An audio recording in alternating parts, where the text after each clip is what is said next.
Hello and welcome. My name is Melissa Nahn, President and CEO of the American Composers Orchestra, and it is my pleasure to welcome you here today.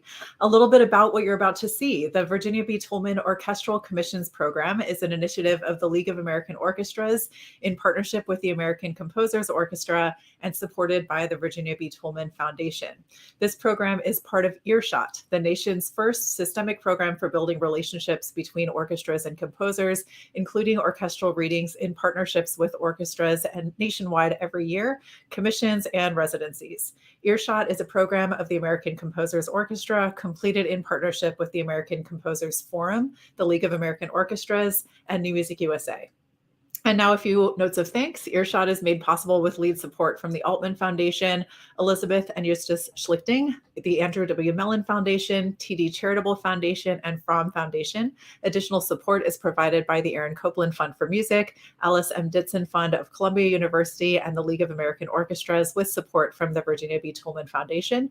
Public funds are provided by the New York City Department of Cultural Affairs in partnership with the City Council, the New York State Council on the Arts with the support of Governor Kathy Hochul and the New York State Legislature, and the National Endowment for the Arts. And now it is my great pleasure to welcome David Stiers, Director of Learning and Leadership Programs at the League of American Orchestras, and Garrett McQueen, Director of Artist Equity at ACO.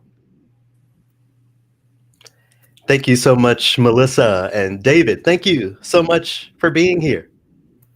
Oh, it's such a pleasure to be with you today. And like Melissa, I want to start by thanking the Virginia B. Toulmin Foundation for its many years of steadfast support in funding the advancement of women composers and expanding their repertoire for and engagement with orchestras. For 80 years, the League has worked to lead, support, and champion America's orchestras and the vitality of the music they perform. And artistic programs have been a hallmark of our efforts over the decades. And since 2014, the League has partnered with ACO on the Virginia B. Toulmin Foundation's Orchestral Commissions Program. And through this initiative over the past 8 years, more than 40 women composers have benefited from career development via the ACO's EarShot Readings, and 22 composers who have participated in EarShot have now received commissions, most recently those with us today. Many of the composers have received additional commissions and career opportunities as a direct result of their participation in this program, which also includes networking, mentoring, career development, and community engagement opportunities. And in addition, the composer cohort meets annually at the League's National Conference, which will be hosted by the Pittsburgh Symphony Orchestra this coming June 14th through 16th, 2023, and where the PSO will perform a new work of one of our previous Toulmin composers, Stacey Garrett. The current iteration of the program represents a continuing evolution, and I want to give a shout out to James Berry, Vice President of Artistic Planning at the Rochester Philharmonic Orchestra, for his development of this idea when he was on staff at the League. Because this year we launched a new unprecedented national consortium to infuse 6 commissions of new works by women composers in orchestra seasons to come, with multiple performances throughout the country. So over the next year, we will have world premieres by 6 lead orchestras: Anna Klein with the Philadelphia Orchestra, Sarah Gibson with the Sarasota Orchestra, Angel Lamb with the Kansas City Symphony, Gitzi Raza with the San Diego Symphony, Arlene Sierra with the Detroit Symphony Orchestra, and Wang Lu with the New York Philharmonic. Then this summer, we held a national call for proposals with more than 80 orchestras applying for an additional 24 spots, so that each work will have 4 additional performances and local premieres for a total of 30 orchestras involved from 19 US states and Canada. And I also want to give a very special thanks to Kristen Lencino for her leadership and guidance to the League in bringing this consortium to fruition. So we cannot be more pleased by the outpouring of interest in this program and the incredible works and impact these women composers are having on the orchestra field and in local communities. And I'm so pleased to have 5 of our composers with us today. So thank you so much for being here. And thank you so much for that description and for the roundup of what this program is. We're so excited to hear those premieres, but I'm sure everyone here is very excited to hear from the composers themselves. So thank you, David and Melissa. We'll be seeing you here in a bit. Before we get started, just one housekeeping note. We may have time for a question or two at the end of today's webinar. We want to give each of the composers plenty of time to speak and engage each and every one of you. So if we do end up having a little time for questions, we will do that at the end. So feel free to drop anything you'd like to ask me or anyone you hear from today in the comments, and we will get to them if there is time. So thank you so much for your understanding. But we're going to jump in and begin with a conversation between myself and Gitti Razas, a little bit about Gitti. Hailed by the New York Times as ravishing and engulfing, Gitti Razas' music ranges from concert solo pieces to large symphonics works. With intense melodies and inventive harmonic languages, Gitti's compositions are often dramatically charged. As described by John Corigliano, her Middle Eastern roots have merged with her Western sensibilities to produce music that is both original and startling. Gitti, welcome to the webinar, and thank you for being here. Thank you for having me. I'm incredibly fascinated by the quote provided by John in your bio. I wonder if you could say more about the impact that your cultural background and your lived experience has on your music and your creative process. Of course, although I haven't been trained in traditional Persian music, I'm from Iran. Uh, my classical training has been solely in Western tradition. However, the background that I come from, the classical traditional Persian music, has a strong improvisatory and compositional element. The improvisation is based on, it's very different than the classical uh, tradition because it's modal and it's based on a series of scales or tuning systems, and it's extremely, it's heavily vocal. So it's always carried by poetry. And so that creates a characteristic for the Persian music that it becomes very lyrical and melodic. And I think what John said speaks to that, even though my music does not sound Persian. I think part of my subconscious carries that uh, um, um, I really like lyricism and melody, and that comes through in my compositions. And I think that's where it is originated from my background. And your melodies and lyricism are quite beautiful, if I may say so myself. I wonder Thank you. if you could talk a little bit about what the journey has looked like for you so far as a composer, and how receiving a Toulmin commission has impacted your career. Absolutely. Well, first and foremost, I want to thank the ACO and the League of American Orchestras for this amazing opportunity for composers.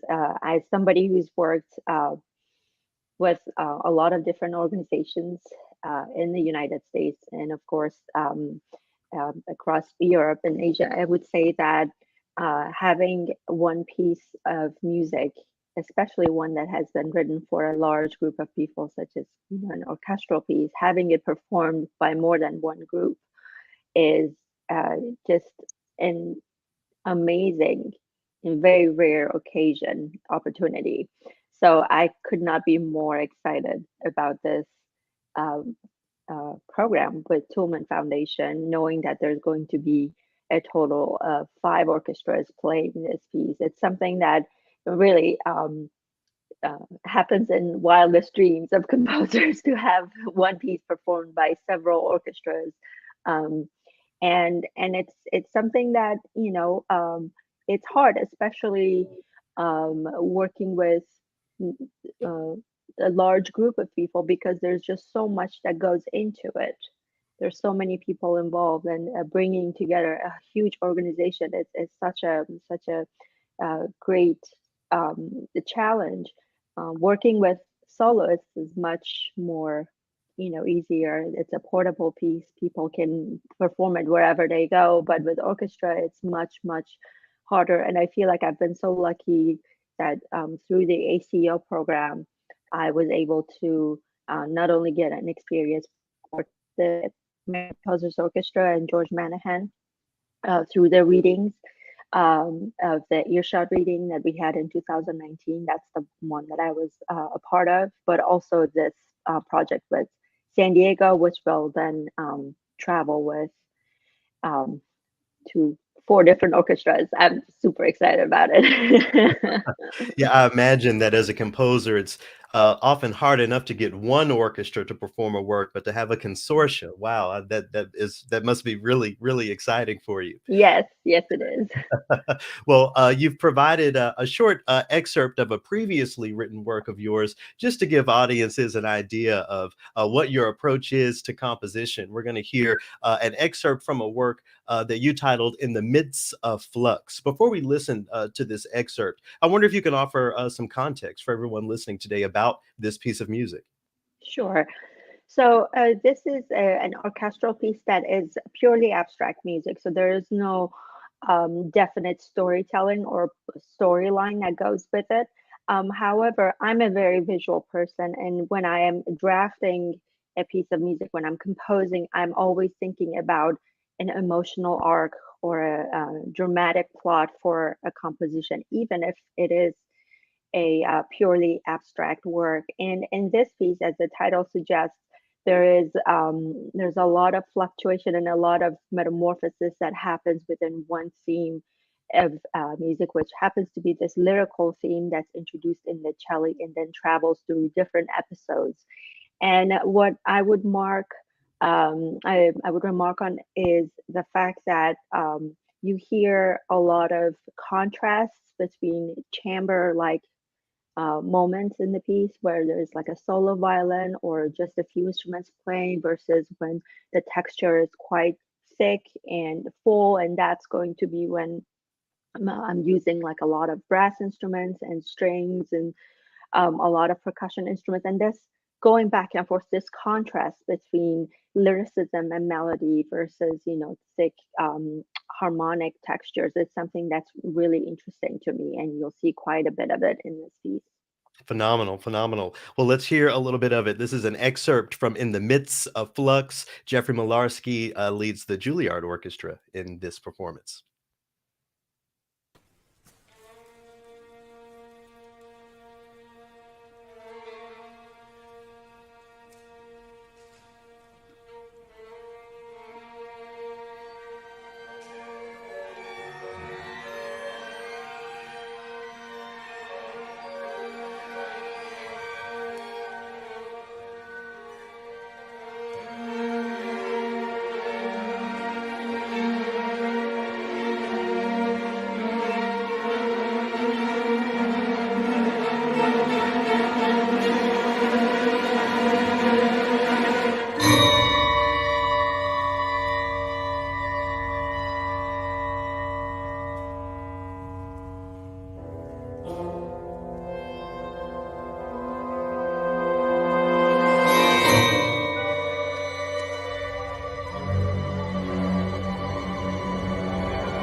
Wow, that's phenomenal. I love your use of percussion, but I do have to say I especially appreciate your approach to utilizing the low woodwinds. I'm biased as a bassoon player, but I thought that was really, really phenomenal. Thank you for sharing that with us. And I Thank understand you. it's publicly available on your SoundCloud in case anyone would like to check out the full performance. Yes, correct. It's on my SoundCloud. Absolutely. And that link will be provided in the chat. Well, as we close up here, Gitti, how can people learn even more about you, hear more of your music, and stay up to date on all of your upcoming activities? I can be found online on my website, gittirazos.com. I'm also on Facebook and Instagram. So I hope I get to meet a lot of people. And if you have questions for me, just shoot me an email. Thank you, Gitti. Thank you for being here. Congratulations on your commission and full speed ahead. We're looking forward to your continued success. Thank you. Thank you. Thank you so much. Well, up next, I would like to introduce to you Dr. Angel Lamb. Dr. Angel Lamb is a Grammy-nominated composer who uses the beauty of sound, songs, instrumentation, and written language to express detailed emotions and her passion for life. She tells intimate stories about life and death, growing up, inspirations, and relationships. Her compositions are praised as timeless, precious, soaring lyrical lines, and both poignant and important. Dr. Angel Lamb, thank you so much for joining us today. Hello, thank you for having me. You know, this passion for life that it's spoken to in your bio here, it isn't always easy for people to cultivate and hold on to that passion for life. I wonder what helps you maintain your own passion for life. Yeah, I think is my interest in connecting with people. I love listening to people's stories, and I hope that I can transfer some of those into music. That's my approach to art. And yeah, I'm just interested in knowing why we are here. I listen to people's stories so I could find out why I'm living and why why we are here in life. I hope that we can find some answers in music, and that's what I do. So it sounds like a lot of your musical process is rooted in dialogue and human connection. Yes, yes. Wow. So what has that looked like for you so far as you've developed as a composer, meeting the world of human connection and interaction with sitting down at your keyboard and putting notes on a staff? Yeah, so I would try to translate those stories into instrumental voices. So if I was assigned to write for example, a violin or clarinet, then I listen closely that voice and how that translate into some kind of human story, depending on the story that I'm trying to tell. Oh, so is this something that you're planning or have utilized for your Toulmin commission? Yes, yes, that's I'm planning on it. Yeah, something spiritual, something that perhaps could it's related to the heart, is healing to the heart, because of all the world events and things happening um, around the world and in my hometown. And so I'm touched by a lot of events and things, and I want to translate that into this orchestral piece. Yeah, there are so many challenges in our world, especially today. And I imagine that there are even challenges that are specific to being a composer in this 21st century. I wonder if you can speak to some of the challenges that you've met in your career so far and how organizations like ACO and the League of American Orchestras have helped you traverse those challenges. Oh, definitely. Yes. I want to thank the Toulmin Foundation and League of American Orchestra for this great opportunity.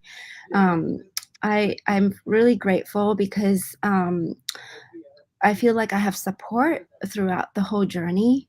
Um, and and this opportunity of having multiple orchestras performing a large orchestral piece. Um, Orchestra pieces are just this large enterprise, and having multiple performances is very, very precious. And I just have been very, very lucky from attending the conference, meeting the people, and having a support behind us. What's it like to hear your music performed again and again by different ensembles? I imagine a first performance is very exciting. What does that mean for a second or third or fourth performance?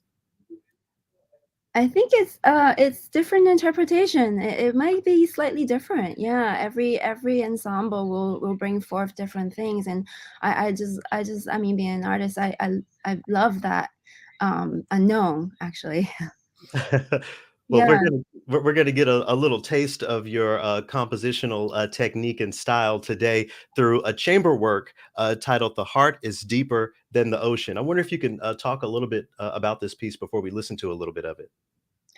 Yes, this piece is written for Pipa Virtuoso Woman, and I was listening to the sound of the pipa and trying to translate that into music that expressed different shades of emotion from the heart and exploration of the heart. That was what I was focusing on, and that I believe that the heart knows all the sorrows and pain and torture of the world, but also it knows all the love and unconditional love, and is as compassionate as the sea.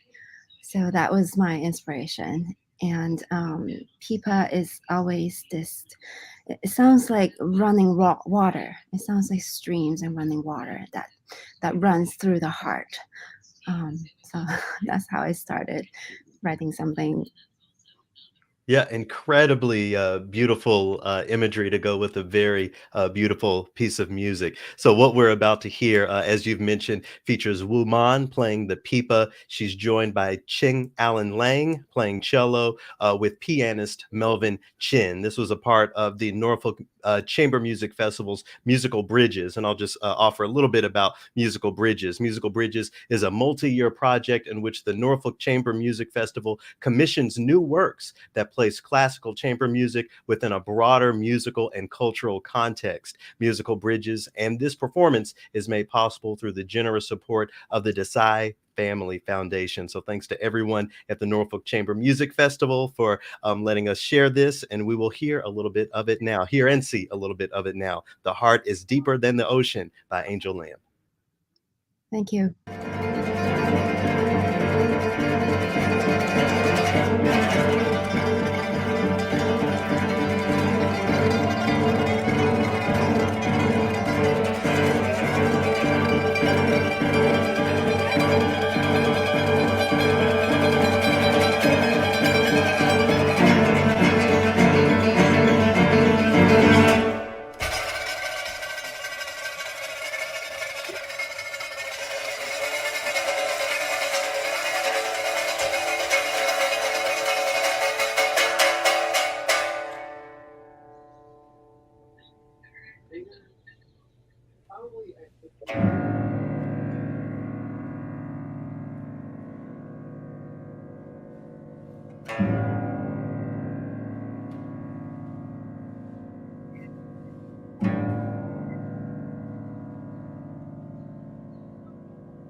Wow, such a dynamic piece of music. Wow. So it's obvious from what we've just heard that you really do have a talent for creating chamber music that's so evocative. Do you approach works for large ensembles like orchestra different, or is it a similar process for you?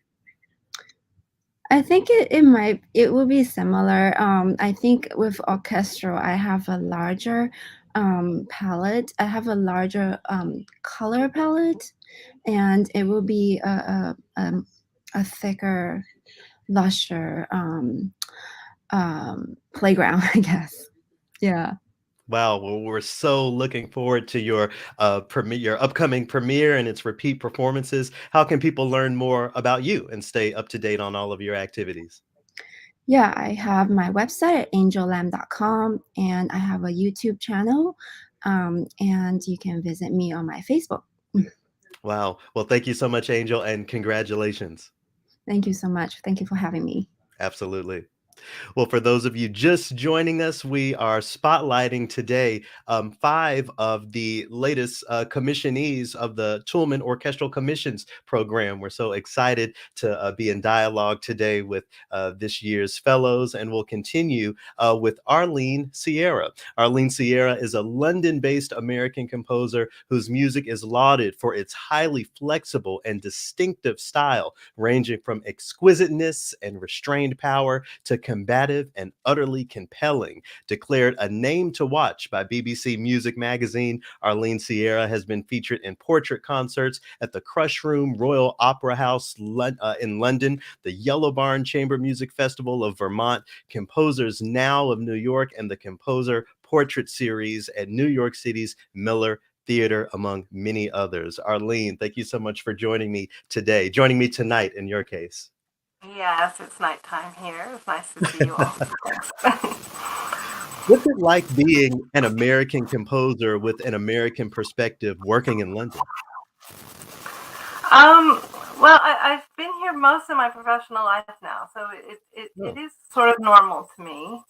But the first couple of years were kind of funny, just sort of letting British and European people know that you could be an American composer without being Steve Reich or Philip Glass. There was sort of, not a lot of understanding, at least among kind of normal circles. And then in contemporary music circles, there was a lot of kind of a sense that it's either the old minimalists, or when I first arrived here, really a lot of music by Elliott Carter was being performed. So it was sort of to be an American composer who isn't like those older generation composers. It was kind of interesting, but it was also very liberating just to be kind of on neutral ground. Because when I was coming up, there was a lot of sort of uptown, downtown stuff with New York composers, and to develop your own individual style. Sometimes it really helps to leave home, and to get a perspective from being further away and looking back.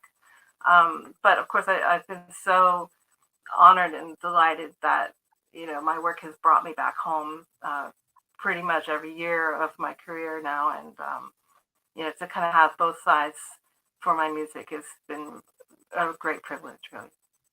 You're making a really incredible point about the preconceived notions behind what a composer is, even beyond people who think more about some of the older generation of contemporary composers. There are so many people still who hear that word and automatically think of Beethoven or Schubert or Rachmaninoff. Oh, sure.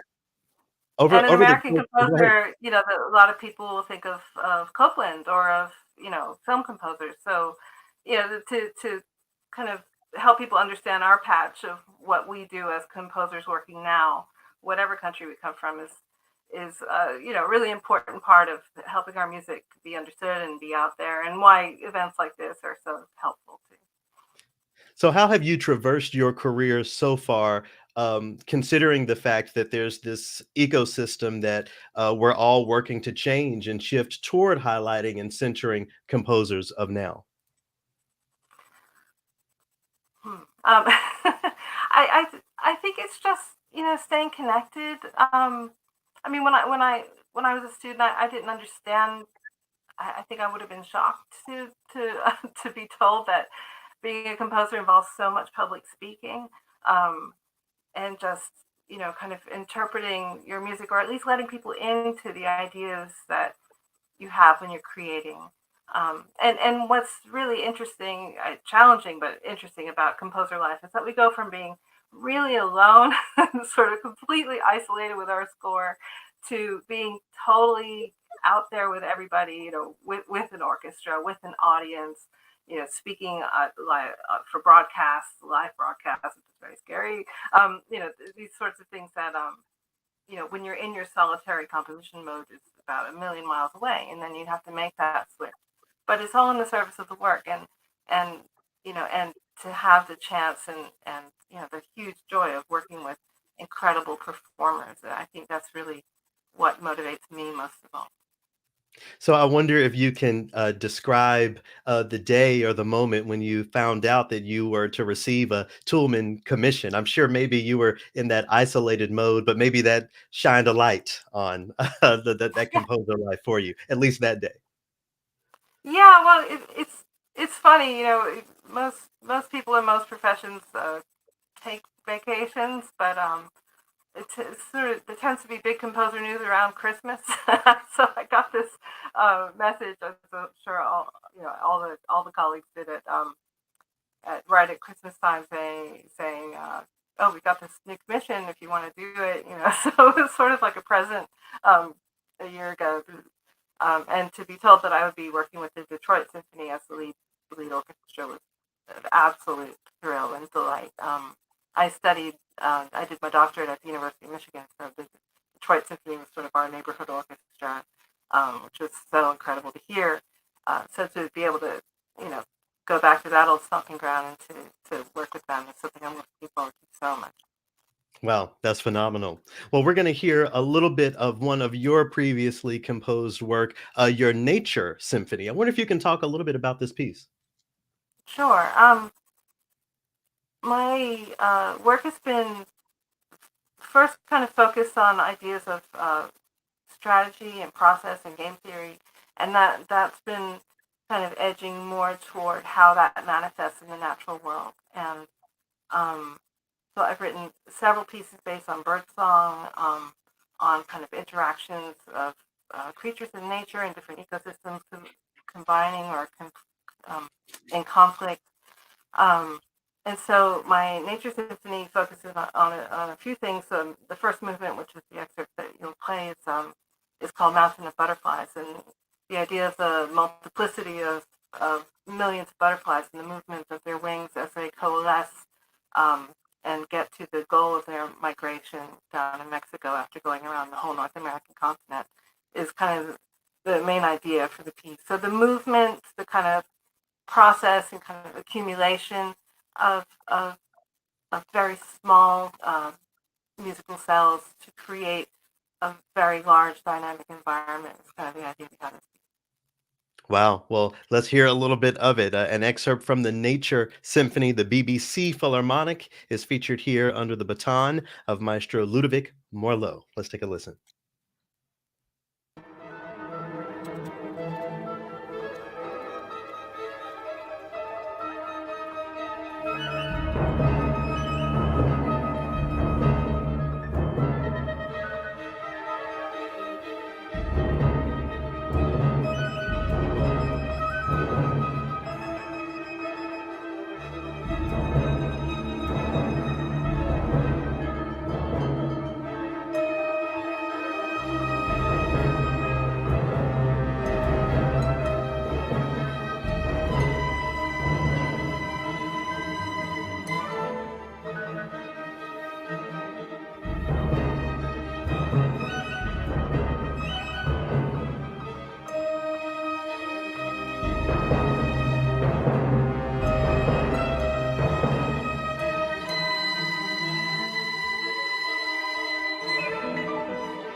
Wow. I know sometimes it may be a little weird to receive commentary live in the moment, but at the end there, the rhythms and that piano really had my head bobbing. I really appreciate what you did there. What an incredible work.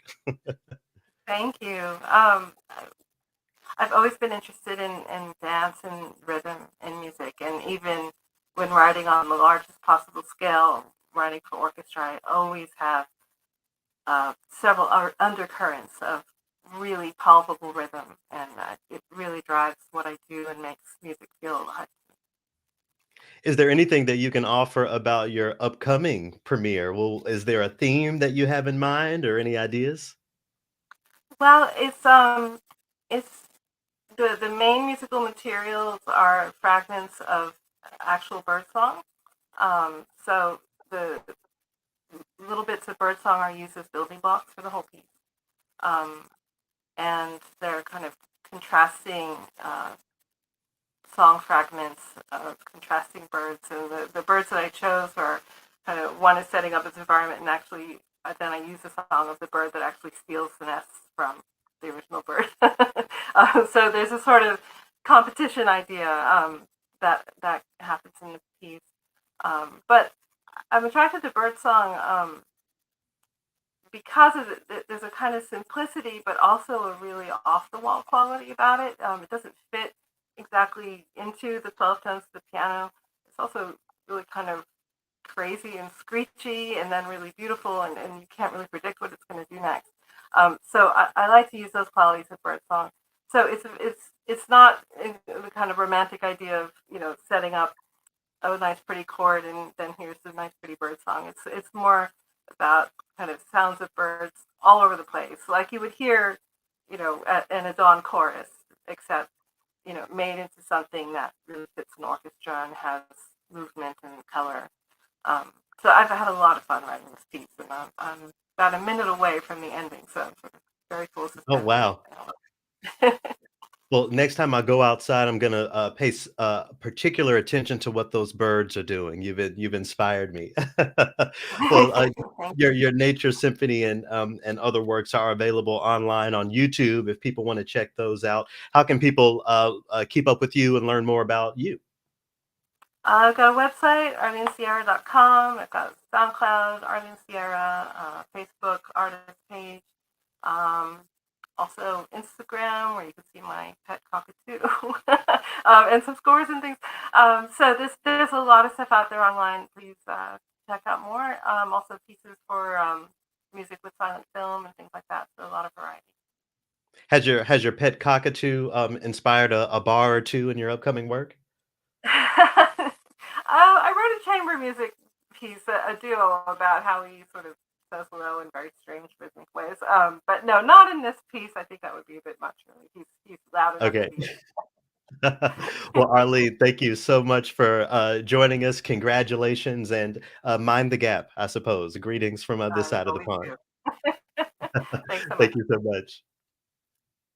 Well, up next, I'm so pleased to introduce each of you to Sarah Gibson. Sarah Gibson is a Los Angeles-based composer and pianist whose works draw on her breadth of experience as a collaborative performer.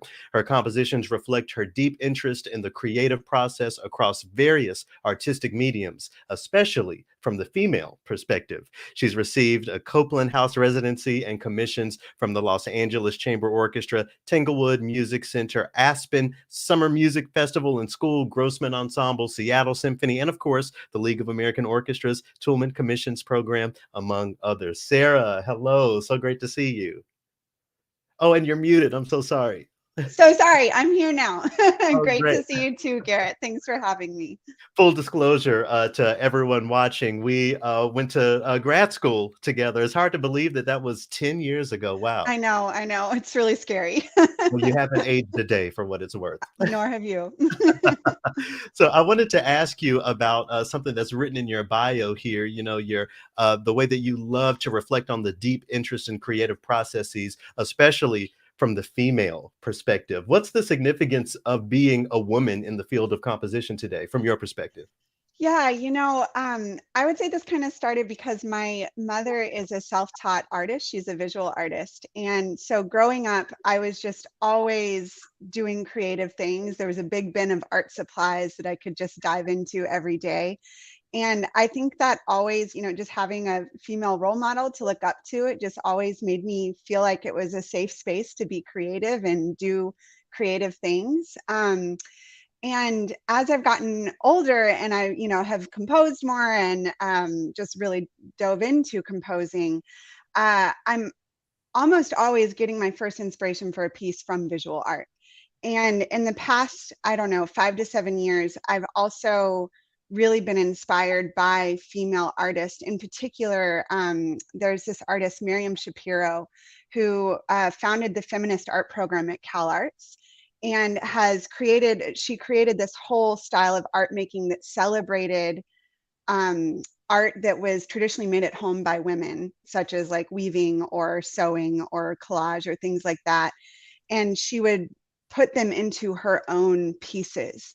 And I just got really fascinated by this ability to celebrate what other women are doing and to bring that into a larger form. And so I've really been thinking a lot about that with my composition and how I can celebrate other women and, make up for lost time, I suppose, for a lot of women that haven't been celebrated and a lot of voices that haven't been heard. Absolutely. And, I think it's just so incredible to have a program like the Toulmin Orchestral Commissions Program open exclusively to women and non-binary composers. The field is what it is these days. From reports, we still see composers who are men ranking in the 80th percentiles, by some reports, even the 90th percentiles of works performed. Do you Right. feel a sense of urgency or responsibility considering the lay of the land? Absolutely. I mean, I think about it a lot in my teaching. I think about it a lot and, who I'm listening to and who I'm, reaching out to. This program in particular, I mean, even we already had meetings with mentor composers. I got to meet with Stacy Garrett, and I've never studied with a female composition professor. And so I've only studied wonderful male composer professors, but I've never had a female influence like that. And it was already just so amazing to get to relate to her in a way that I haven't related to some other composers that I've worked with. Are there other challenges that you faced along the way, maybe since your days at USC, that maybe the Toulmin Orchestral Commissions Program has helped you traverse? Oh, well, I mean, the Toulmin program and ACO, they do so much for young composers and, as you said, specifically underrepresented voices. And definitely, I was thinking a lot about how what Arlene was saying about how composition can be so isolating. And, we all have our little networks. Like I've got my little new music group in LA, and, Arlene has hers in, London and all of that. And I think that this just gives you more exposure, and you suddenly realize that the new music world can be both very small and very, very large. And to be able to meet, all of these composers that are a part of this program, now I consider them colleagues, and to be able to just meet more voices and to meet more people, that inevitably just helps launch your career and to, provide more spaces where you have people to talk to and to make music with and collaborate with. You're shining a light on something else that was that I read in your bio, your love for collaboration and the collaborative nature of music making. What's it Mm. like sitting in an audience or backstage and watching one of your works happen and not necessarily collaborate, at least not in that moment? Right. It's very different. I'm a collaborative pianist. And so I always I love being on both sides of the music, getting to play my own stuff or getting to play other people's music. Sitting in the audience it's very, very different. I find myself not breathing as much, or squeezing the hand of the person I'm sitting next to a little harder. But it's also really freeing because, then you get to hear another person's interpretation and you get to see what your music actually means to someone else, and rather than knowing exactly what it means to you. And again, it just gives you that different viewpoint and a different way to look at music collaboration, which is really, really exciting. Well, we're about to listen to an excerpt of one of your works. I hope that you remember to breathe as we listen to this. A work of yours called Warp and Weft. What can you tell us about this piece? Yes, this is actually the first piece that I wrote inspired by Miriam Shapiro, the artist that I was speaking about before. So in this excerpt, I imagine her in her studio with papers and colors and different, mediums flying around the room and creating some very colorful and vibrant work celebrating women's art. Incredible. Well, we would like to thank the Los Angeles Chamber Orchestra for the excerpt from this archival recording from back in 2019. Peter Ungian leads the Los Angeles Chamber Orchestra here in this excerpt from Warp and Weft by Sarah Gibson. Let's take a listen.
Wow, excellent performance there by the Los Angeles Chamber Orchestra. And if you'd like to check out a full performance, there's actually a performance by the Atlanta Symphony Orchestra available on YouTube. It's in the chat there. Sarah, I loved the prominence of the piano. It's almost as if it's your own signature in the score. For your upcoming premiere, should we expect prominent piano or any other notable aspects? Yeah, there definitely is a good piano part. I have to give a good pianist, orchestral pianist, a good part.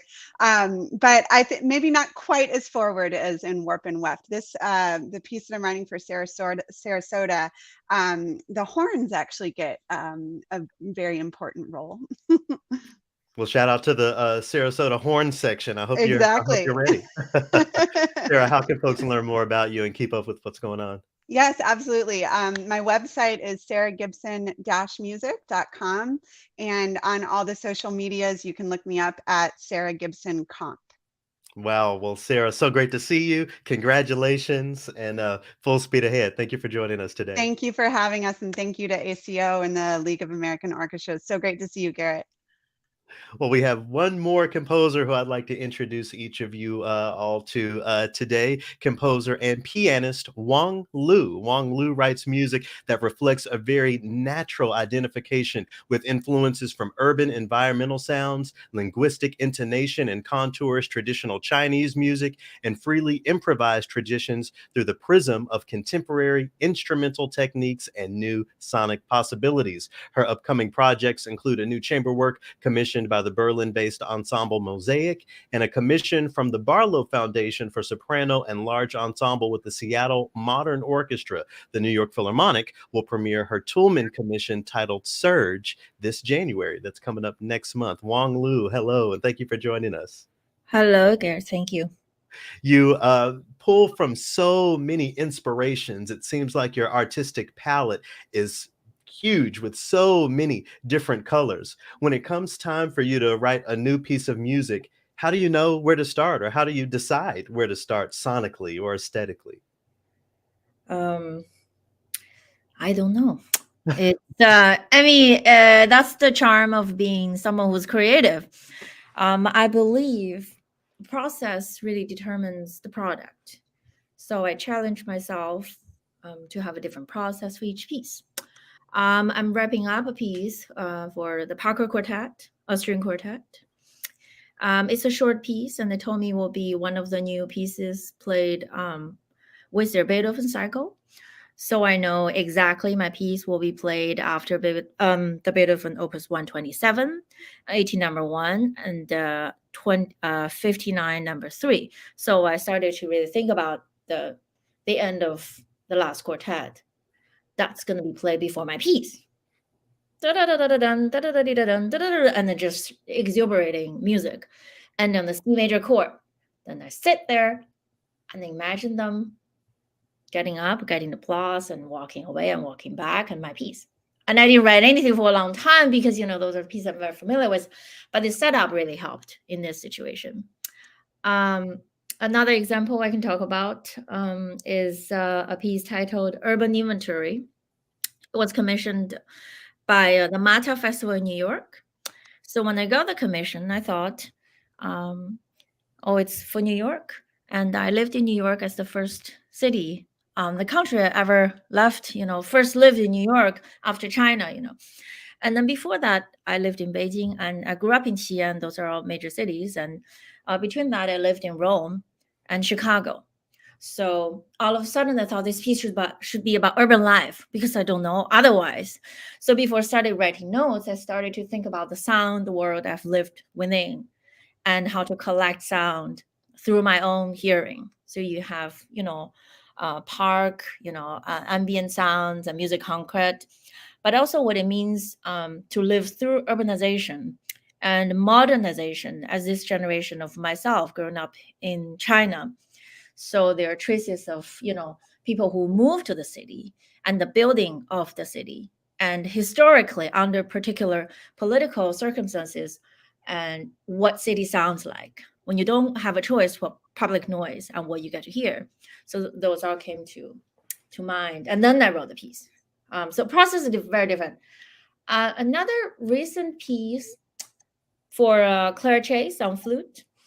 And when she asked for a piece, we're good friends. I've known her for a while. I'm like, she's not the player who just sit there and play notes. So I thought, okay, her bodily movement has been very striking. And she's very spontaneous and virtuosic. You feel like everything just happened in the moment. She internalized everything. So I thought maybe I could make dance beat. So I thought about my days in Berlin. When I was holding my baby, I couldn't go to Berghain, and I dreamed to go to. Then I made techno beats before writing the piece. And then we started to write for flute, and then I invite her in to determine the order of pieces, the beats, and then of course how to connect them. So each project has a different process, which I'm very interested in. Yeah. I appreciate how thoughtful you are about your process, even how it will be placed on a concert.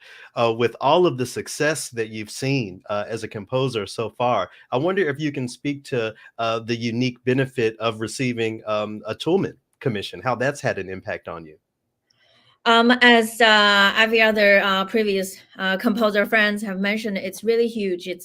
Again, I can't thank you guys enough, because there's no commission comes with. For orchestra, it's already very rare, and for other orchestra will take on. What that means is you got to listen, you got to challenge yourself, you got to revise, you got the time to digest and let the music decompose, and you get to love or hate what you've done, but you got this process to hear it again and again.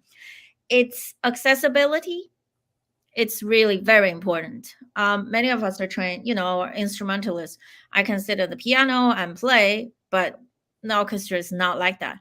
I have friends who I grew up with from the conservatory prep school, play one instrument, who are playing at the New York Philharmonic, the Boston Symphony, name the orchestras, but I don't have everyone come together to play it and to give the time and respect to something unknown. That is very important. But also this opportunity is different from a reading. A reading gives you, very little time, but it is the first step. Then you move from that step to the next.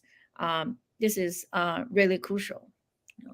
Well, your use of the word accessibility, I think, brings us beautifully to the musical excerpt of yours that we're going to hear today. There are so many organizations working to create accessibility, not only in orchestral music, but in opera. And you wrote the music for what has been coined as a TV opera. We're going to hear an excerpt from Desert Inn. I wonder if you can talk a little bit about what we're about to watch. Yeah, this is a very interesting project I did during the pandemic. This, I guess we're out of it. It's wonderful young composers, you all know, Ellen Reed, called me and invited me to join her project called The Desert Inn. This is a TV opera with 8 episodes. Each one is about 10 to 15 minutes. Each episode is composed by a different composer and paired with a different librettist. The story is like a Black Mirror kind of and queer love story. It's really compelling. It's trying to revive the lover.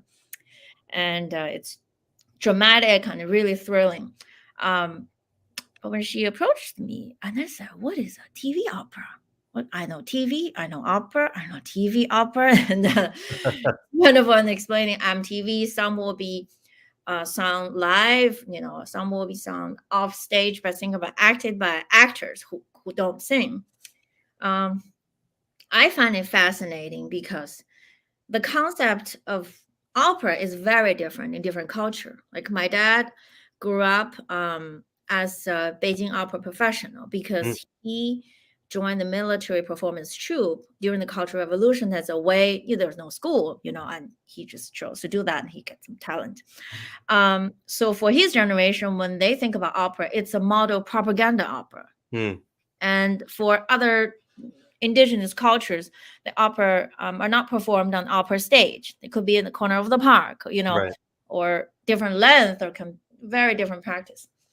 And to me, I never heard a long, complete stage opera until much later, but I've learned a lot of arias and play those arrangements, because those are those collecting piano collections published in China called the foreign music, just called the foreign music collections. So you get to know them. So this project came, I was very happy because I don't know, I have a different process and relationship with opera, and also being asked by your peer, always, it's wonderful. And I was also interested in this, like a whole story is continuous, but each episode has a different aesthetic flavor, or different template of color and language. So if you hate episode 1, you still want to know what happened to the character in episode 2. You would get to continue to see the story, but you get completely different style. And if you hate the first two episodes, you still want to see what's going on. The writers also change after each episode. So that was really wonderful. That's also during the time I was trying to work on my first chamber opera with Chicago Opera Theater. So it's a very informative process. Yeah. Phenomenal. Well, for folks who want to see it in its entirety, it is available on YouTube. We're going to watch just a small excerpt from this TV opera today, featuring the Boston Lyric Opera and soloists. Let's take a look.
I'd begun to worry. You'd vanished, turned into a memory.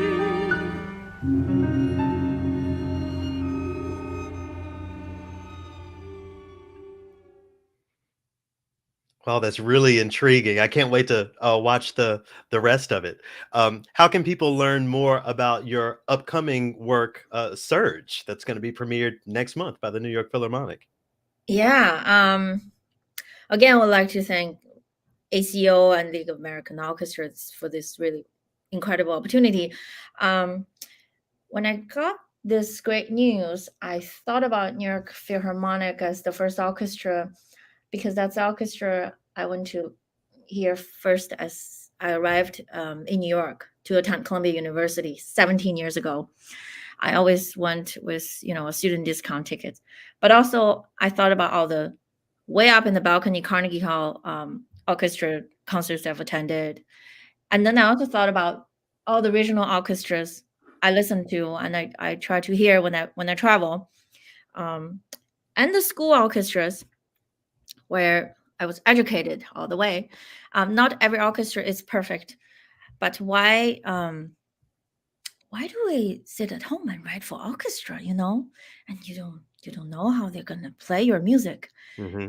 Why? Like, this is, so I was thinking, I always started like, why do I do this? That's the time when I heard the Fulbright program has, since the Trump, but also the current administration didn't really recover that, the Fulbright fellowship between the US and China. So if you want to learn Chinese or know the culture, you cannot go to mainland China anymore. It's not possible. It has nothing to do with the peace at the moment. Then I also thought about, the 1973 Philadelphia Orchestra's first visit to Beijing, to Shanghai. Was really, really important. Then I thought about, it's a concert opener, right? It's a concert opener. And what am I opening? I open what am I opening?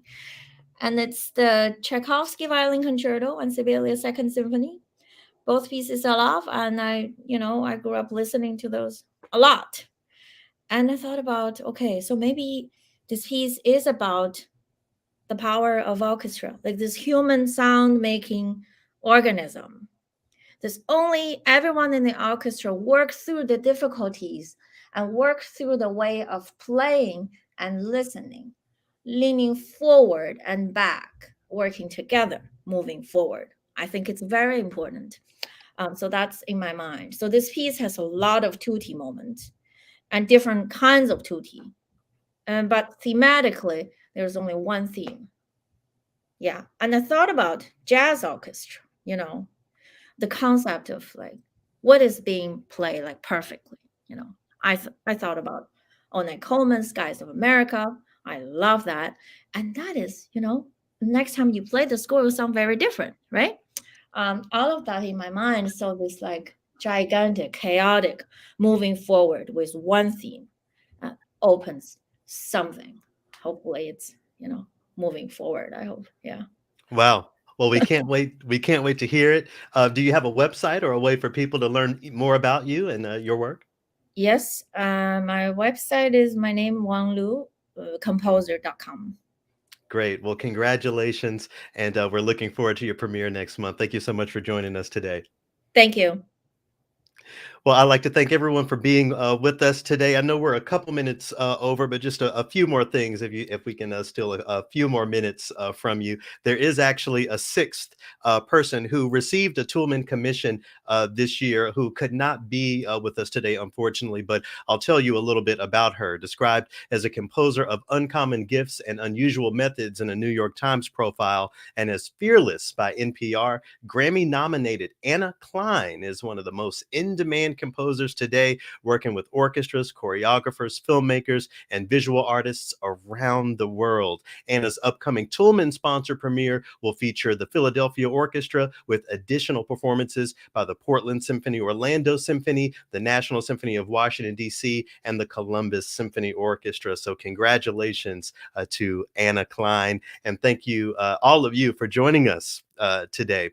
There is a survey in the chat, in the comments. We would love to get your feedback on today's event to let us know what you thought. I would like to send a very special thank you to Christina Jensen, who has been behind the scenes, taking everyone on and off stage. We could not do this event without you. Thank you very much. And with that, I would like to welcome back Melissa Nahn for closing words. Thank you all. Thank you so much, Garrett. That was incredible. I'm so thrilled with the talent who is in this virtual room. Just a couple of little links that will be coming up for you in the chat.